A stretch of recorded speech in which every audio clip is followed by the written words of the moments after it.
Alors ce gars, il s'appelle Mario, et Mario a un problème. Il sort avec une femme qui peut largement mieux que lui. Maintenant, la femme avec qui il sort, elle s'appelle Cecilia. Et un jour, Cecilia nouvelle contact avec un de ses anciens flirts de l'université, Mario. Et elle n'a pas vu Mario depuis un moment, et ils viennent tous les deux du Brésil. Mais maintenant, ils vivent à Sydney, en Australie. Alors ils se disent, pourquoi ne pas essayer de sortir ensemble? Alors, ils commencent à sortir ensemble pendant un moment, et je suppose que ça se passe plutôt bien, parce qu'éventuellement Mario emménage dans son appartement avec elle. Voici le truc à propos de Mario, cependant, il est au chômage, et comme il n'a pas de travail, il traîne toujours sans rien faire. Et donc, Cecilia commence à se sentir étouffée par lui. Et avec le temps, elle commence à s'éloigner de lui. Maintenant, voici l'autre chose à propos de Mario. C'est un gars plutôt contrôlant. Et alors qu'elle s'éloigne de lui, bien sûr, il essaie encore plus de la contrôler.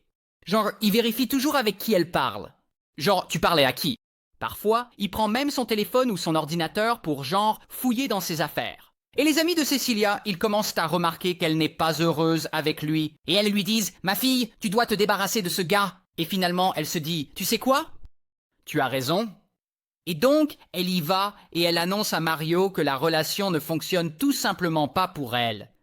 Et après environ 1 an de relation, boum, elle le quitte officiellement. Et bien sûr, Mario est dévasté. Il a l'impression qu'il ne peut pas la perdre. Je veux dire, il ne pourrait jamais trouver mieux qu'elle. Donc, il refuse simplement d'accepter sa décision. Et il refuse de déménager de chez elle. Et il continue juste à vivre là. Et puis il commence un peu à la harceler. Et c'est vraiment effrayant pour Cecilia. Alors, elle se dit, à la fin, j'en ai marre de tout ça.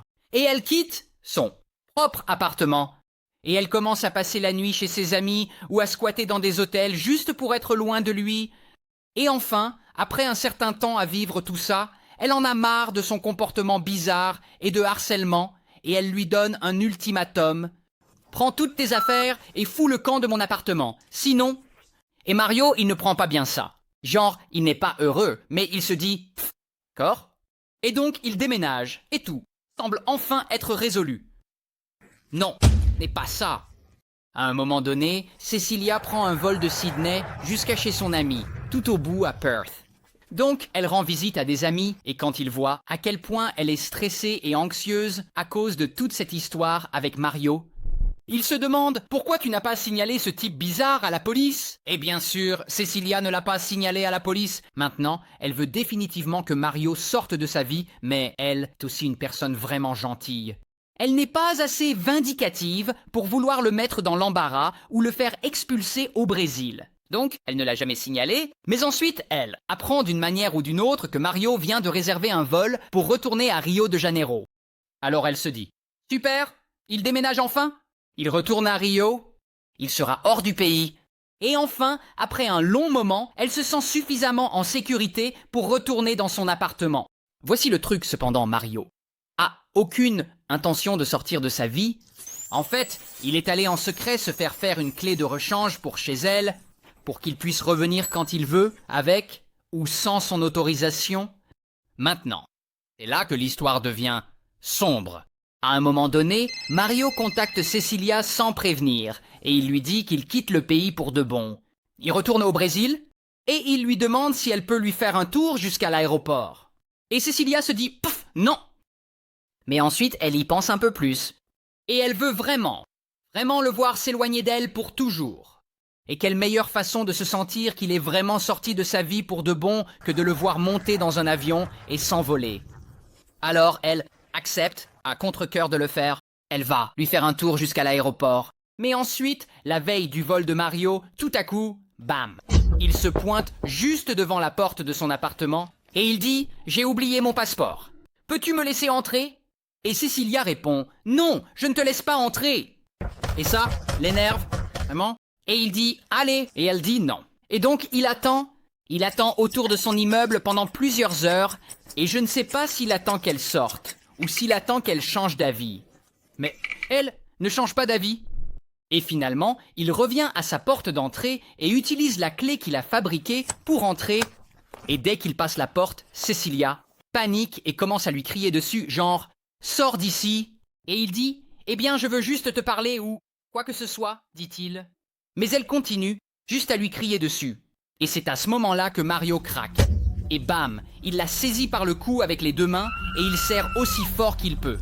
Et il lutte dans tous les sens et il l'étrangle jusqu'à ce qu'elle ne crie plus. Et ne bouge plus du tout parce qu'elle est morte. Et Mario dit « Oh merde, je l'ai tuée !» Alors, qu'est-ce que je vais faire? Et donc, il prend son téléphone et utilise son doigt pour le déverrouiller. Et depuis son téléphone, il envoie un message à sa mère et à ses amis en faisant semblant d'être elle et il dit « Je pars en voyage dans les Blue Mountains ». Probablement pour qu'il pense que Cecilia est partie en randonnée et qu'elle s'est perdue ou quelque chose comme ça. Mais bon, ensuite il charge son corps dans sa voiture et elle conduit une Fiat rouge. Voici en fait une photo de ça dans la vraie vie. Et donc, il conduit sa Fiat jusqu'à une rivière locale et il y jette son corps. Le lendemain matin, Mario commande un Uber pour l'emmener à l'aéroport. Donc il est dans cet Uber et alors que l'Uber passe sur un pont, il baisse la fenêtre, se penche dehors et jette les clés de sa Fiat par-dessus la balustrade et dans l'eau. Jamais revu. Et le chauffeur de l'Uber se dit « Qu'est-ce que ce type fout ?»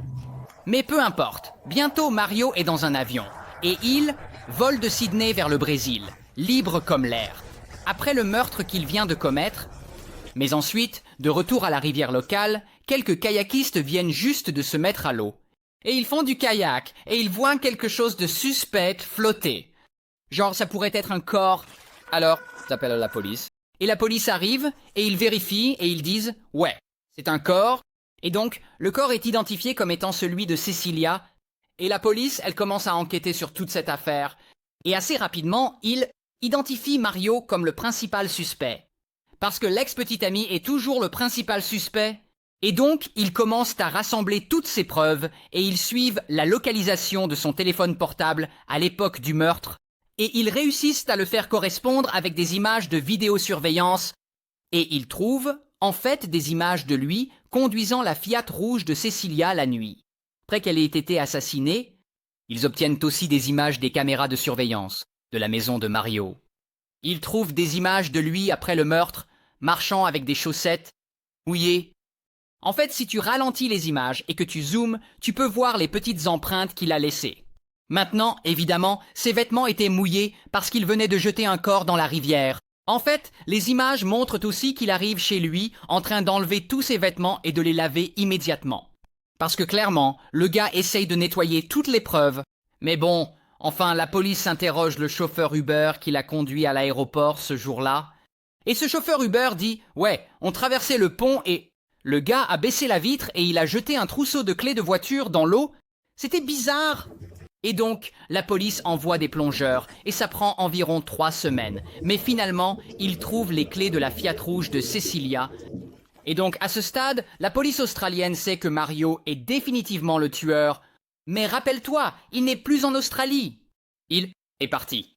Il est maintenant au Brésil. Donc, la police compile toutes les preuves et les remet au procureur au Brésil. Et 3 mois après le meurtre, bam, Mario est, enfin, arrêté au Brésil. Voici son portrait judiciaire. Et finalement, il va au procès et il avoue tout, d'avoir tué Cecilia, d'avoir jeté le corps, tout. Et voici des images de lui en train de pleurer au tribunal, si ça t'intéresse de le voir pleurer au tribunal. Et finalement, il est condamné à 27 ans de prison. Bien